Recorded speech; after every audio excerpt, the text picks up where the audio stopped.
MMTS ట్రైన్లో యువతిపై అత్యాచార యత్నం కేసులో ట్విస్ట్ నెలకొంది. తాను తప్పుదోవ పట్టించలేదని పోలీసులు నిందితుడిని చూపించినప్పుడు తాను గుర్తుపట్టారని ఎన్టీవీకి వివరించింది బాధితురాలు. ట్రైన్లో తనపై అత్యాచార యత్నం జరిగింది వాస్తవమేనని చెప్పింది. దుండగుడి నుంచి తప్పించుకోవడం కోసమే ట్రైన్ నుంచి దూకారని స్పష్టం చేసింది. పోలీసులు దీనిపై మరొకసారి విచారణ జరిపి వాస్తవాలు తెలుసుకోవాలనుకుంటున్న బాధితురాలతో ఎన్టీవీ ప్రతినిధి శ్రీనివాస్ ఫేస్ టు ఫేస్.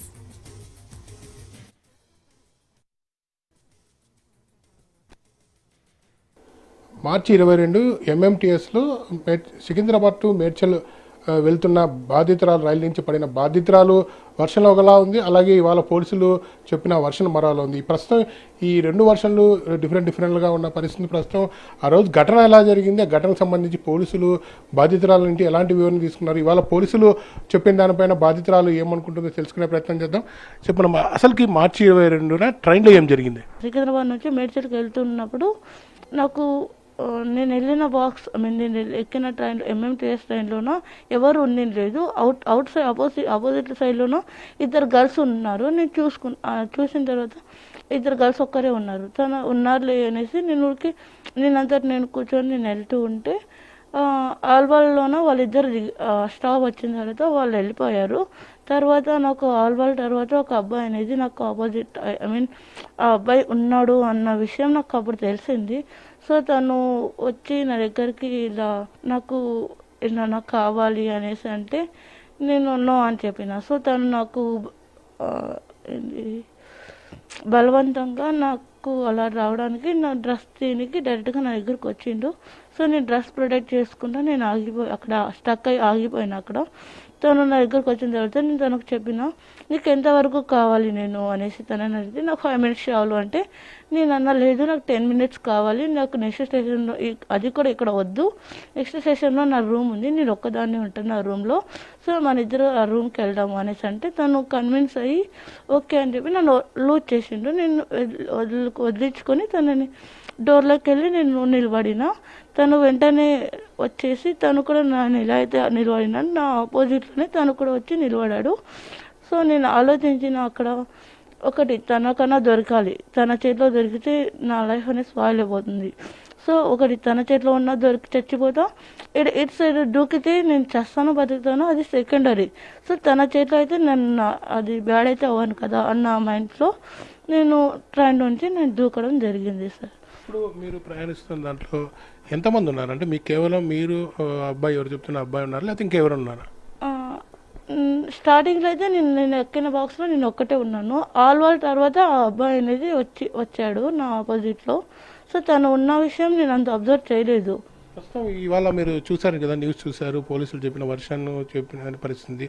మీరు గాయపడి హాస్పిటల్లో ఉన్నప్పుడు పోలీసులు వచ్చి మిమ్మల్ని ఏమైనా ఎంక్వైరీ చేస్తారు? ఏం ఎంక్వైరీ చేశారు? సార్ డిశ్చార్జ్ అయ్యే రోజు పోలీసు వాళ్ళు వచ్చి నా దగ్గర ఏమైంది ఇన్సిడెంట్ అని అడిగారు. సో నాకు ఇలా జరిగింది సార్ అంటే, లేదు మా నువ్వైతే జంప్ చేసినట్టు లేదు, సో నువ్వు కింద నువ్వే నీ అంతటి నువ్వే ఫోన్ మాట్లాడుతూ ఎవరైనా వచ్చి సడన్గా సడన్ షాక్ అవుతారు కదా, ఆ వేతో నీ అంతటి నువ్వే కింద పడ్డావు అనేసి వాళ్ళు చాలాసార్లు నాకు చెప్పిన మాట చెప్పి చాలా కన్విన్స్ చేయడానికి ట్రై చేశారు. నో సార్, నాకు జరిగే ఇన్సిడెంట్ అయితే ఇదే సార్, అలా అయితే నేను కిందకైతే పడలేదు సార్, నాకు ఆ ట్రైన్లో ఎవరు లేరంటున్నారు, వేరే వాళ్ళని చూసి నేను ఎందుకు షాక్ అవుతాను. సో నేను అల్లి కూడా చెప్పాను సార్, వాళ్ళు చాలా అడిగి చెప్పిన మాట చెప్పినా కూడా నేను వాళ్ళ మాట నేను కన్విన్స్ అవ్వలేదు సార్. నాకు జరిగింది ఒకటి, వాళ్ళు చెప్పేది ఒకటి సార్. సో వాళ్ళు చెప్పింది ఒకటి, నాకు జరిగింది ఒకటి కాబట్టి వాళ్ళు చెప్పిన మాటలని కన్విన్స్ అవ్వలేదు సార్ ఎంత చెప్పినా కూడా. పోలీసులు వందల సంఖ్యలో సీసీ ఫుటేజ్లు చూసామని చెబుతున్న పరిస్థితి ఉంది. మీకు అంటే రీల్స్ చేసుకునే ఒక అలవాటు ఉంది, దీనివల్లే చేసుకుంటూ ప్రమాదశాత్తు పడింది కూడా చెప్తున్న పరిస్థితి. ఇవన్నీ ఎలా చూస్తారు? సార్ నాకు స్నాప్ పిచ్చి ఉంది sir, only snap sir, reels అయితే లేదు సార్, ఓన్లీ స్నాప్. నేను ఎక్కడ మేడ్చల్ నుంచి సికింద్రాబాద్కి వెళ్ళేటప్పుడు నేను స్నాప్ తీసుకున్నా సెల్ఫీ కెమెరాలో.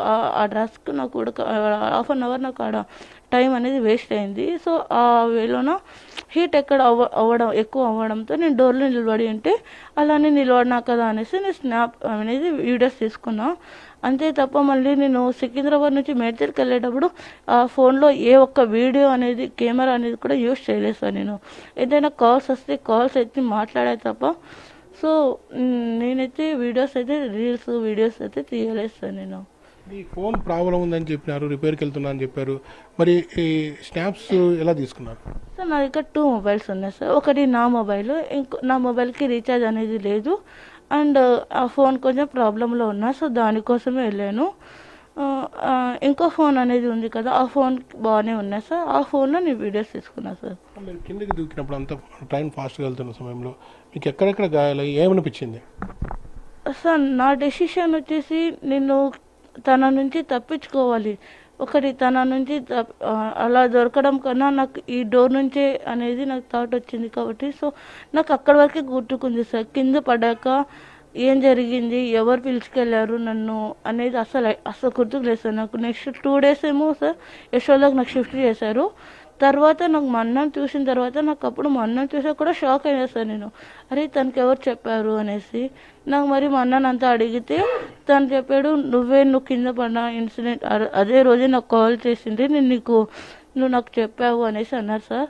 సో నాకు కింద పడినప్పుడు ఏం జరిగింది అంటే యశోద హాస్పిటల్లో ఎవరు వచ్చారు, ఎవరు ఏం చేశారు అనేది అసలు గుర్తుకు లేదు సార్ నాకు. ఇవాళ పోలీసులు చెప్పినది చూసారు కదా, దానిపైన ఎలా పోరాటం చేయబోతున్నారు? సార్ ఈరోజు ఆ రోజు నాకు డిశ్చార్జ్ అయ్యే రోజు నాకు చాలా కన్విన్స్ చేశారు సార్. నేను కన్విన్స్ అయితే అవ్వలేదు. సో వాళ్ళు ఎంత చెప్పినా కూడా నేను వాళ్ళ మాట వినకపోవడంతో నా కేసు అనేది ఇలా క్లోజ్ చేశారని నాకు అనిపిస్తుంది సార్. వాళ్ళు చెప్పినది అయితే నేను యాక్సెప్ట్ చేయలేదు సార్. నాకు జరిగింది ఒకటి, వాళ్ళు చెప్పేది ఒకటి కాబట్టి, సో వాళ్ళు ఎంత చెప్పినా ఎన్నిసార్లు కన్విన్స్ చేసి ట్రై చేసినా కూడా నేను ఆ టాపిక్ అనేది నేను యాక్సెప్ట్ చేయలేదు సార్. నా టాపిక్ నాకు జరిగింది నేను స్టాండ్ అయి ఉన్నా సార్. వాళ్ళు చెప్పినా కూడా నేను వినలేదు. సో అందువలన ఈ కేసు ఈ విధంగా వాళ్ళు క్లోజ్ చేశారు సార్.